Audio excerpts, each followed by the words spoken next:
दोस्तों नमस्कार। दोस्तों, दिल्ली का विज्ञान भवन कोई आज का भवन नहीं है। 1956 में इस भवन को बनाया गया था और यह सोचकर बनाया गया था कि दरअसल इस भवन में राष्ट्रीय अंतर्राष्ट्रीय सेमिनार, कॉन्फ्रेंसेस, सेरेमनीज सब कुछ यहां पर होंगे और हुए भी। 1983 में तो गुट निरपेक्ष आंदोलन की जब बैठक यहां पर चल रही थी, उस वक्त फिलिस्तीनी नेता यासिर अराफात आए थे। उन्होंने इस इमारत को देखा तो उन्होंने बोला, शानदार स्थापत्य कला है, यहां पर हिंदू और मुगलिया स्थापत्य कला का मिश्रण है। बुद्धिस्ट आर्किटेक्चर भी यहां पर नजर आता है। सार्क की भी कई बैठकें यहां पर हुई हैं और जितनी भी बैठकों को याद कीजिएगा इस विज्ञान भवन के भीतर में, तो आपको इस विज्ञान भवन की सफलता के साथ इसकी खूबसूरती चार चांद लगा देगी। लेकिन फिर ऐसा क्या है कि बीते एक महीने के भीतर में 4 बैठकें यहां पर किसानों के साथ लगातार सरकार के मंत्री कर रहे हैं और बार बार या कहें हर बार सरकार के पास कहने को कुछ भी नहीं होता है। तो क्या विज्ञान भवन की चमक के आगे यह सरकार धूमिल पड़ गई है, या इस देश की जमीन से निकला हुआ किसान जब विज्ञान भवन में पहुंचता है तो सरकार के हौसले पस्त हो जाते हैं? है क्या? क्योंकि आज भी बैठक में 3 मंत्री मौजूद थे, 27 नौकरशाह मौजूद थे, 275 से ज्यादा पुलिसकर्मी विज्ञान भवन और उस रूट में लगा दिए गए थे जहां से किसानों की आवाजाही और मंत्रियों की आवाजाही होगी। कुल मिलाके विज्ञान भवन में जो 4 घंटे तक किसानों की बैठक ना कहें, आज किसान जो भीतर में थे, उस वक्त 700 लोग विज्ञान भवन के भीतर थे, अंदर बाहर थे, जो सिर्फ विज्ञान भवन की इस बैठक के लिए ही उनकी मौजूदगी थी। कभी पूछिएगा खर्च कितना आया है? विज्ञान भवन में तकरीबन 1200 लोगों के बैठने की व्यवस्था है, अलग अलग कॉन्फ्रेंस रूम भी हैं। इस पे जो खर्चा आता है वह शायद टिकरी बॉर्डर या गाजीपुर बॉर्डर या फिर सिंधु बॉर्डर पर जो खर्च प्रतिदिन का होता है ना, उससे भी ज्यादा खर्चा 1 घंटे का यहां पर हो जाता है। इतनी सुविधाओं से यह लैस है और यह पैसा इस देश का है, इस देश के टैक्स पेयर का है, इस देश के किसान का पैसा है, जिससे यह विज्ञान भवन भी चलता है। और जो अंदर बाहर पुलिसकर्मी बैठे थे, जो नौकरशाह सरकार के पेरोल पे काम करने लगे हैं, और जिस तरीके से मंत्री भी अब किससे पूछने जाएंगे? 3-3 मंत्री बैठे हुए हैं, उनके डिपार्टमेंट के लगभग 1-1 दर्जन नौकरशाह बैठे हुए हैं और रास्ता नहीं निकल पा रहा है। तो इसका मतलब क्या है? इसके मतलब शायद कई सवालों के साथ शुरू होते हैं। इन सवालों के बीच में बड़ा सवाल यही है कि सरकार को किससे पूछना है कि एमएसपी को लेकर आप निर्णय लीजिए।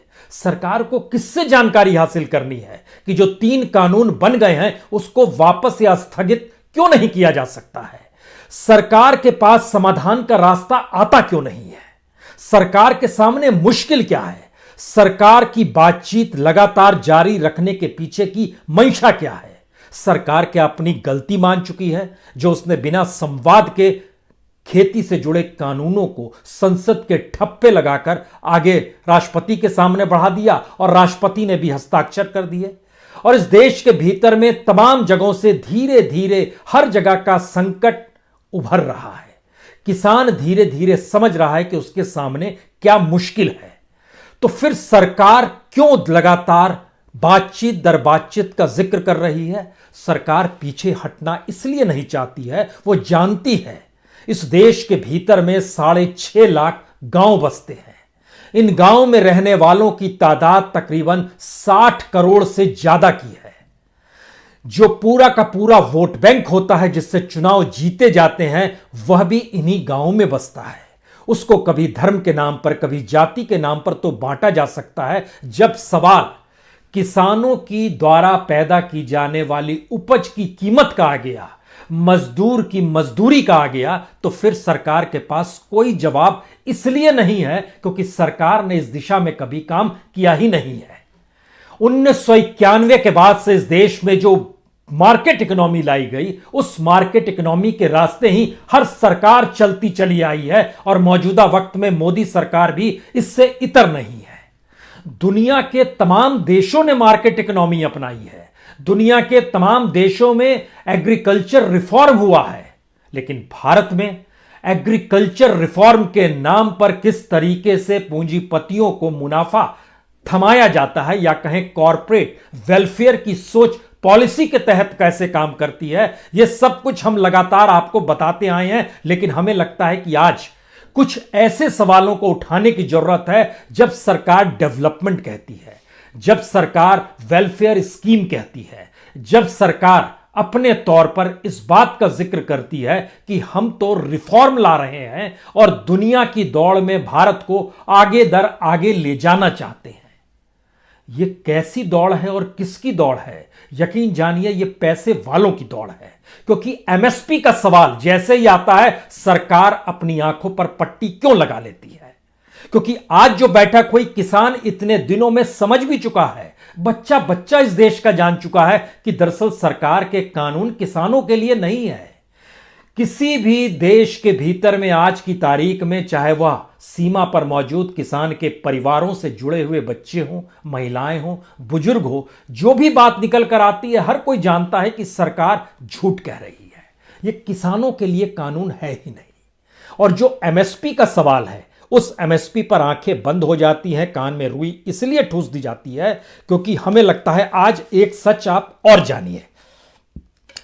भारत दुनिया के बाजार में जो गेहूं और चावल एक्सपोर्ट करता है, भारत के भीतर में जो एमएसपी की कीमत है, यानी न्यूनतम समर्थन मूल्य जो है, उससे ज्यादा कीमत में एक्सपोर्ट करने पर भारत सरकार को फायदा होता है या उन कंपनियों को फायदा होता है। आप कहेंगे कितना फायदा होता है? भारत दुनिया के चावल के टॉप एक्सपोर्टर में आता है। एक्सपोर्ट यानी भारत जो माल बाहर बेचता है, सबसे ज्यादा एक्सपोर्ट चावल का भारत ही करता है। भारत जितनी बड़ी तादाद में एक्सपोर्ट करता है, उसकी संख्या है 19.1 billion metric ton 19.13 billion metric ton यह भारत एक्सपोर्ट करता है। सबसे ज्यादा इंपोर्ट करने वाला देश चावल में ईरान है। लेकिन यहां पर यह सवाल नहीं है। सवाल यह है, जो लोग एक्सपोर्ट करते हैं उनको क्या कीमत मिलती है? भारत के बाजार में एमएसपी जो है 1868 रुपए है प्रति क्विंटल। दुनिया के बाजार में क्विंटल के हिसाब से नहीं, टन के हिसाब से होता है। टन का मतलब यह हुआ कि लगभग 10 क्विंटल एक टन में आते हैं, यानी लगभग 1000 केजी एक टन का होता है और 100 केजी का एक क्विंटल होता है। तो एक क्विंटल को 1868 रुपए सरकार देती है, जो अब देने की स्थिति में नहीं आ रही है। दुनिया के बाजार में प्रति क्विंटल के हिसाब से अगर जोड़िएगा तो यह लगभग 2500 रुपए से ज्यादा का आता है। यानी ध्यान दीजिए, सीधे 700 रुपए का अंतर पहले राउंड में ही आपके जहन में आ गया। अगर आप इसको टन के हिसाब से देखेंगे तो भारत प्रति टन चावल 18,680 रुपए में भारत के भीतर में एमएसपी प्राइस मिलता है, लेकिन दुनिया के बाजार में यह लगभग 25,068 रुपए के तौर पर यह प्रति टन देता है। तो यह कितना लाभ कैसे हो रहा है एक्सपोर्ट करने वाले को? यह एक्सपोर्ट करने वाली कंपनियों की लंबी फहरिस्त है। उसमें जो कि शेयर बाजार में लिस्टेड कंपनियां हैं, उसमें लगभग 13 कंपनियां ऐसी हैं जो चावल एक्सपोर्ट करती हैं और मुनाफा इतना कमाती हैं कि शेयर बाजार में भी लिस्टेड हो जाती है। लेकिन किसान को कोई नहीं पूछता है। और जिस विज्ञान भवन का हम आपसे जिक्र कर रहे थे ना, उस विज्ञान भवन को संभालने का दायित्व भोजन पानी के लिए इस देश के सबसे शानदार अशोका ग्रुप होटल का है। 5 सितारा होटल से खाना आता है। किसान अभी भी लंगर से ही खाना बुलाता है। और जब हमने आपसे जिक्र किया 2 बजे बैठक शुरू हुई, 6 बजे खत्म हुई, तो उसके भीतर का सच यह है कि बैठक 2 बजे किसान अंदर गए, 2:30 पर यह बैठक शुरू होती है। 1 घंटे के बाद ही लगभग 3:35 पर लंच का ऐलान हो जाता है और उसी वक्त बातचीत लगभग खत्म हो जाती है। यानी सिर्फ 1 घंटे के भीतर ही किसानों ने मान लिया सरकार की मंशा मानने वाली नहीं है, क्योंकि 3:35 से लेकर 5:25 तक किसान लंच में ही मशगूल रहते हैं, आपस की गुफ्तगू में ही रहते हैं। और इस बार मंत्री लंगर के साथ नहीं थे, वो कह रहे थे कि खाना आया है आपके लिए, हमने मंगाया है। वो जाहिर है खाना अशोका होटल से आया होगा, बड़ा शानदार होटल है, 5 सितारा होटल है। किसानों ने इनकार कर दिया। यह जो खर्चा होता है, यह खर्चा किसानों के नाम पर और बैठकों के नाम पर। याद कीजिए अटल बिहारी वाजपेयी जी के जयंती के मौके पर देश भर के हिस्सों में तमाम कैबिनेट मिनिस्टर्स गए थे, हर जगह सभा कर रहे थे। मन की बात प्रधानमंत्री का थे, कितना खर्च आया उस खर्चे का भी हमने जिक्र किया है।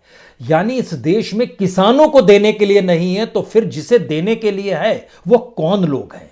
क्या उनसे इजाजत चाहिए या भारत की इकोनॉमी ही उस पर जाकर टिक गई है? अब यह भी समझना होगा। लेकिन इससे पहले आइए, दुनिया के 103 देश जो चावल उपजाते हैं उसमें भारत का नंबर, अपने देश के भीतर में चावल की खरीद जो अंतर्राष्ट्रीय तौर पर जिसको डॉलर के प्रति मापा जाता है, भारत का नंबर नीचे से चौथा। सोचिए, भारत में चावल सबसे सस्ता मिलता है। अगर अंतर्राष्ट्रीय बाजार से तुलना करें तो 52.58 रुपए खुले बाजार में चावल है, यानी $0.72। भारत के नीचे 3 देश और हैं, उसमें एक नेपाल है, एक बांग्लादेश है, एक श्रीलंका है। सबसे सस्ता श्रीलंका में चावल है अंतर्राष्ट्रीय मूल्यों के हिसाब से $43.81। बांग्लादेश और नेपाल में $49.66 और भारत में $52.58। अब यहां से निकलिए कि जिस कानून के जरिए सरकार जिक्र कर रही है कि हम एग्रीकल्चर रिफॉर्म कर रहे हैं, तो दुनिया के तमाम देशों ने एग्रीकल्चर रिफॉर्म किया है, लेकिन दुनिया के तमाम देशों ने किसानों को वो कीमत दी है और इसीलिए वहां पर अनाज भी महंगा हो जाता है कंज्यूमर के सामने और वहां पर किसानों की स्थिति भी अच्छी हो जाती है और उस देश का सोशल इंडेक्स भी ऊपर आ जाता है।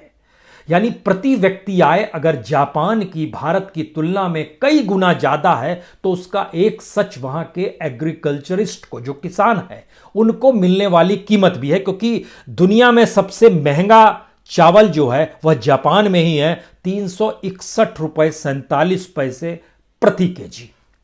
लेकिन वहां के किसानों की प्रति आय जो है वो 10,000 रुपए से ज्यादा है, जो कि भारत के भीतर में जब उसको आप महीने में कन्वर्ट करते चले जाते हैं तो उसकी स्थिति कितनी बनती है? सोचिए, 3,000, 4,000? जी नहीं, स्थिति और नाजुक है। खुद माना गया है कि इस देश के भीतर में 17 राज्य ऐसे हैं, गवर्नमेंट की इकोनॉमिक सर्वे में कहा गया कि 20,000 रुपए साल की कमाई होते हैं 17 राज्यों में, और जापान जैसे राज्य में प्रति किसान की जो आय है वह आय है लगभग 19,695 रुपए। और इसी तुलना में जब दुनिया के तमाम देशों में आइएगा, जैसे आप साउथ कोरिया में चावल 309 रुपए 62 पैसे प्रति केजी है, लेकिन वहां के किसानों की आय जो है वह प्रति किसान आय जो आप देखना शुरू कीजिएगा, अमेरिका के किसानों की प्रति आय देखना शुरू कीजिएगा, कनाडा में सबसे ज्यादा सिख वहां पर पहुंचे हुए हैं, वहां पर 214 रुपए 69 पैसे प्रति केजी चावल मिलता है। भारत में हमने आपको जानकारी शुरू में दे दी 52 रुपए। ऑस्ट्रेलिया में 154 रुपए 81 पैसे मिलता है। ये एक लंबी फहरिस्त है। टॉप 5 देश हैं Japan, south Korea, America, Canada, Australia. यहां पर किसानों की जो प्रति महीने की जो आय है वह एट पार लगभग 15,000 के ऊपर की है प्रति महीने की आय। ये सबसे न्यूनतम की स्थिति बना रहे हैं, जिसमें वहां के मजदूरों को भी हम जोड़ रहे हैं। यह भी थोड़ा जहन में रखना चाहिए। और ये सिर्फ उन किसानों का जिक्र कर रहे हैं जो खेती करते हैं, जिनके पास जमीन है, जो कमाते हैं, वो फिर अलग के हिस्से में आते हैं। लेकिन भारत, नेपाल, बांग्लादेश, श्रीलंका, पाकिस्तान में भी भारत से ज्यादा किसान की स्थिति बेहतर है और भारत से ज्यादा वहां पर चावल की कीमत भी है। दुनिया के बाजार में जब आप प्रति व्यक्ति आय में आएंगे और सिर्फ किसानों को अलग कर देंगे तो भारत सबसे ज्यादा लगभग 18% किसानों को उठाए हुए है। और भारत के भीतर में किसानों की स्थिति दुनिया के 100 देशों में सबसे नीचे की है। हम एमएसपी क्यों नहीं दे पाते हैं? इसलिए नहीं दे पाते हैं क्योंकि हम उस अनाज को सस्ते में लेकर, जो कॉरपोरेट सेक्टर है, जो एग्रीकल्चर को अपने मुनाफे के लिए अपनी इंडस्ट्री को खोलकर बनाना चाहता है, उसको मुनाफा देते हुए उसके जरिए भारत की इकोनॉमी को हम डेवलप करना चाहते हैं। क्योंकि हमारी इकोनॉमी का बड़ा हिस्सा पॉलिटिकल इकोनॉमी है, जो पॉलिटिकल तौर से पार्टियों के पास आता है, सत्ता के पास आता है। और इस देश के भीतर में, इससे पहले क्या आप जानते थे इस देश का एग्रीकल्चर मिनिस्टर कौन है? किसानों का आंदोलन ना होता तो इस देश के बच्चे बच्चे के जुबान पे नरेंद्र तोमर जी का नाम नहीं आता। नहीं कोई जानता है कि वो एग्रीकल्चर मिनिस्टर हैं। क्या आप जानते हैं कि इन 3 मंत्रियों में एक तीसरा मंत्री कौन था? एक तो पीयूष गोयल जी को हर कोई इसलिए जानता है क्योंकि वो रेलवे मंत्री भी रहे हैं। कॉमर्स मिनिस्ट्री से काम नहीं चलता, रेलवे मिनिस्टर रहे हुए हैं तो लोग जान जाते हैं। लेकिन क्या आप जानते हैं कि जो तीसरे मिनिस्टर हैं वो कौन है? आप जवाब दीजिएगा, आज हम बताएंगे नहीं। वो तीसरे मिनिस्टर कौन है सोच के देखिएगा। 3 मंत्री जो बैठक में बैठे हुए थे। अगर यह स्थिति है तब इस देश के भीतर में जो 100 देश चावल और गेहूं उपजाते हैं उनकी तुलना जब हम करना शुरू करते हैं तो एवरेज भारत के भीतर में जो एमएसपी है उससे एवरेज लगभग 450 रुपए से लेकर लगभग 1200 रुपए तक ज्यादा पैसा उन किसानों को मिलता है जो किसान अनाज उपजाते हैं। तो इसके मतलब क्या है?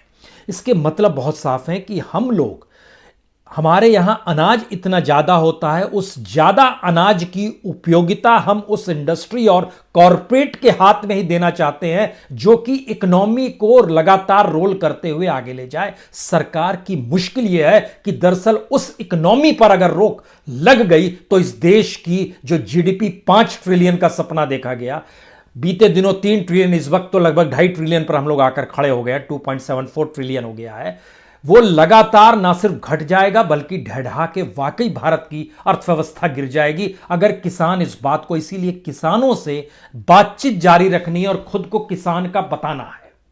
किसान को बताने के लिए ये जिक्र करते हैं हम किसान सम्मान निधि देते हैं, जो कि हमने आपसे जिक्र किया है, वो प्रतिदिन का 50 रुपया भी नहीं होता है प्रति परिवार।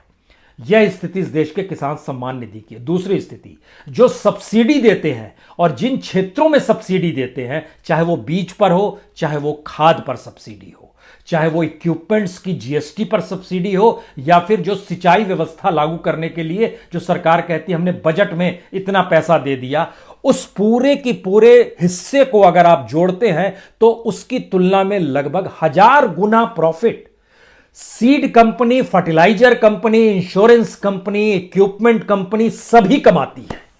तो ये सब्सिडी किसको दी जा रही है? ये तो वेलफेयर है उन कंपनी और कॉरपोरेट्स का। तो इसका मतलब है कि भारत की अर्थव्यवस्था में जो मार्केट इकोनॉमी अपनाई गई, वो मार्केट इकोनॉमी किसानों के लिए थी ही नहीं। वो मार्केट इकोनॉमी इस देश के कैपिटलिस्ट पूंजीपति जिनके हाथ में पैसा है, जो कॉरपोरेट चलाते हैं, जो इंडस्ट्री चलाते हैं, जो दुनिया के बाजार में एक्सपोर्ट इंपोर्ट का धंधा करते हैं, उनके लिए ये पूरी मार्केट इकोनॉमी थी। तो क्या वक्त आ गया है कि भारत की मार्केट इकोनॉमी की उम्र अब एक ऐसी स्थिति में आ गई है जहां पर इस देश के किसानों को देने के लिए ना केंद्र सरकार के पास पैसा है, ना राज्य सरकार के पास पैसा है। 2 दिन पहले ही छत्तीसगढ़ के मुख्यमंत्री ने कहा कि हमने जो अनाज लिया हुआ है हमारे गोडाउन में, उस अनाज को आप खरीदिए, तो ले तो जाइए। सरकार उसको भी खरीदने में लगभग 48 घंटे का वक्त लगाया, वह भी पूरा अनाज नहीं ले पाई। 47 मीट्रिक टन ही ले पाई, जो कि लगभग 60+ मीट्रिक टन लेना था, वो नहीं ले पाई। इसका मतलब क्या है? इसका मतलब है कि राज्य सरकारों की स्थिति भी नाजुक है, वो सीधे किसान से खरीद पाने की स्थिति में नहीं है। केंद्र सरकार की स्थिति नाजुक है कि वो राज्यों को पैसा दे पाने की स्थिति में नहीं है, और सभी कर्ज में अगर डूबे हुए हैं तो फिर इस देश की इकोनॉमी को संभालेगा कौन? इस देश में कोई भी इंडस्ट्री चलाने के लिए जो पैसा चाहिए और उसका जो प्रोडक्ट बनता है, उसके जो खरीद के लिए कंज्यूमर के पास पैसा चाहिए, वह 2020 में हम लोग किस दिवालिया स्थिति में आए हैं, यह कोई छुपा हुआ नहीं है, क्योंकि हर चीज नेगेटिव में चली गई, कंज्यूमर तक के पास पैसा नहीं। तो किसी भी तरीके से कॉरपोरेट को जिंदा रखने के लिए उनके टैक्स में कमी की गई। लगभग 1,40,000 करोड़ रुपए सरकार ने टैक्स में माफ किए थे। उसका मतलब क्या है? किसानों की तरफ आपने क्यों नहीं देखा? जबकि किसान के ही प्रोडक्ट हैं जो दुनिया के बाजार में जा रहे हैं। किसान के ही प्रोडक्ट से इस देश और दुनिया के भीतर में भारतीय माल को सप्लाई किया जा रहा है। वो कोई भी क्षेत्र हो, वो डेयरी का क्षेत्र भी हो सकता है, वो बिस्कुट बनाने वाली कंपनी भी हो सकती है, वो ब्रिटेनिया हो, नेस्ले हो, जो नाम आपको लेना है लेते चले जाइए। लेकिन देखिए इन सब परिस्थितियों के बीच में स्थिति नाजुक कैसे होती चली जा रही है। पहली बार इस देश में जो सबसे टॉप मोस्ट रिलायंस है, उसकी तरफ से एक प्रेस रिलीज जारी कर कहा गया, हम लोग भविष्य में कभी भी एग्रीकल्चर की स्थिति में नहीं आएंगे, ना कोई जमीन खरीदेंगे, ना कॉन्ट्रैक्ट फार्मिंग करेंगे, ये कहना पड़ा। क्यों कहना पड़ा? क्योंकि इस देश का किसान जब एकजुट हुआ हो और पंजाब और हरियाणा में जो जियो के जो टावर्स हैं उन पे जब अटैक शुरू हो गया, तो आज उन्होंने हाईकोर्ट का दरवाजा खटखटाया, राज्य सरकार से गुहार लगाई और कहा कि हमें बचाइए। इसका मतलब है कि इस देश की जनता, जिसका जिक्र हम बार बार कर रहे हैं, कॉन्स्टिट्यूशन जनता के लिए बना था। सुप्रीम कोर्ट को कॉन्स्टिट्यूशन की व्याख्या जनता के लिए करनी थी। इस देश की सरकार को जनता ने चुना था और जनता के हित को ही साधते हुए सरकारों को काम करना था। लेकिन सरकार धीरे धीरे आंखों पर पट्टी बांधकर ऐसी दिशा में बढ़ गई कि संसद के भीतर भी जब वो कृषि कानून पास करा रही थी, उस वक्त भी वोटिंग से पहले उसकी हिम्मत नहीं थी कि वह डिस्कशन करे या वोटिंग कराने के दौर में वह किसी भी स्थिति को ऐसी लेके आए जहां वोटिंग हर कैंडिडेट की मौजूदगी के साथ हो। उसमें भी उसने मान लिया कि नहीं, सब कुछ हो गया और झटके में वहां पर बैठे हुए डिप्टी स्पीकर ने कह दिया हो गया भाई, हो गया, सब हो गया। ये कौन सी स्थिति है? इसका मतलब यह है कि ये देश के भीतर में सरकार देश को चलाना नहीं जान रही है क्या? ये सबसे बड़ी स्थिति है। और जब हम आपसे ये बात करते हैं तो हमको लगता है कि बाकी स्थितियों को किसान को इसलिए समझना चाहिए क्योंकि किसान कल भी जब 8 तारीख को भी अगली बैठक है, उसमें भी जब शरीक होंगे तो उनके जहन में फिर वो सवाल सरकार के आश्वासन का होगा, भरोसा का होगा, लिखित तौर पर दे देते हैं एमएसपी को लेकर, ये बातें आएंगी। काम इससे इसलिए नहीं चलेगा क्योंकि सरकार अपने फ्रंट पे कितनी फेल है। जहां पर एग्रीकल्चर को थोड़ी देर के लिए आप भूल जाइए, सरकार अपने तौर पर जब फेल हो जाती है तो वो अपनी बचाव के लिए क्या क्या रास्ते अपनाती है। इसका सबसे बेहतरीन उदाहरण तो पीएमओ ही हो सकता है। पीएमओ का मतलब प्रधानमंत्री ऑफिस, क्योंकि प्रधानमंत्री ऑफिस ने इस बीच में क्या किया, कहा कि हम लगभग 50 की प्रोजेक्ट जो है इस देश को, उसकी मॉनिटरिंग हम करेंगे और वह लगभग 26 करोड़ के ऊपर के जो प्रोजेक्ट्स हैं उसमें खास तौर से जैसे Mumbai Ahmedabad bullet train project है, चार धाम रोड कनेक्टिविटी है, दिल्ली मेरठ एक्सप्रेसवे है, या फिर इसके अलावा आइए जेएनपीटी टर्मिनल है मुंबई में जो बनने वाला है, या फिर लगभग 1200 किलोमीटर का जो पारादीप हैदराबाद का जो प्रोडक्ट जो पाइपलाइन बचने वाली है उसको लेकर सरकार ये पीएमओ क्यों कर रहा है? जो प्रोजेक्ट पूरे होने वाले हैं या जिन प्रोजेक्ट्स पर पैसा आने वाला है, पीएमओ उस दिशा में चला गया, उसने 50 प्रोजेक्ट उठा लिए। क्योंकि इस देश के भीतर का सच ये है कि सरकार ने सत्ता में आने से पहले, याद कीजिए, 60 महीने मांगे थे। 2014 में जब देश के प्रधानमंत्री बनने के लिए नरेंद्र मोदी चुनाव प्रचार कर रहे थे तो क्या कहते थे? 60 महीने हमें दे दीजिए। और इस देश का मौजूदा सच यह है कि इस देश के भीतर में लगभग 120 प्रोजेक्ट ऐसे हैं जिनको आने वाले 60 महीनों में भी पूरा नहीं किया जा सकेगा।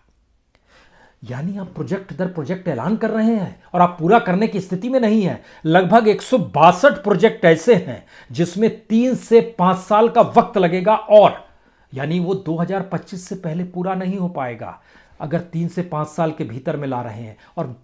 और 120 प्रोजेक्ट तो ऐसे हैं जो कि 2025 के बाद पूरे होंगे। 134 प्रोजेक्ट ऐसे हैं जिनमें अभी भी लगभग 13 से 24 महीने लगेंगे।